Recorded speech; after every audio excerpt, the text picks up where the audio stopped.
शिल्पा पोखरेल। हाल में ही प्रदीप पांडे अपने चिंटू भाई की फिल्म जय शंभू में नजर आई हैं, जो अपने एक्टिंग और खूबसूरती से भोजपुरी फिल्म इंडस्ट्री में काफ़ी कम समय में अपना एक अलग ही पहचान बना ली हैं, जिनके बारे में जानने के लिए हर कोई बेताब है कि यह एक्ट्रेस कौन है और कहां से आई हैं। तो भाई लोग, आज की इस वीडियो में हम इन्हीं के बारे में बताएंगे, तो आप इस वीडियो को पूरा देखिएगा।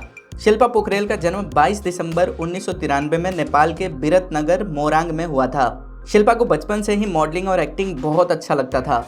शिल्पा पोखरेल अपनी पढ़ाई पूरी करने के बाद काठमांडू चली गई, जहां से उन्होंने अपने फिल्मी करियर की शुरुआत की।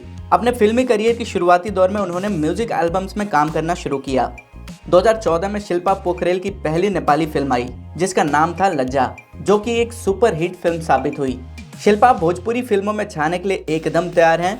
नेपाल की तरह ही अब भोजपुरी दर्शकों के दिलों पर भी राज करेंगी।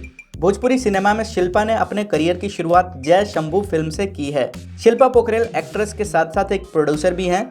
शिल्पा बतौर प्रोड्यूसर नेपाली फिल्में बनाती हैं। तो भाई लोग, आज के लिए बस इतना ही। उम्मीद करता हूँ यह जानकारी आपको पसंद आई होगी। अगर आपको यह जानकारी पसंद आई है तो आप इस वीडियो को लाइक कीजिए, इस वीडियो को शेयर कीजिए, साथ ही हमारे चैनल को भी सब्सक्राइब कीजिए। हम फिर मिलेंगे एक नए वीडियो में। तब तक के लिए बाय बाय।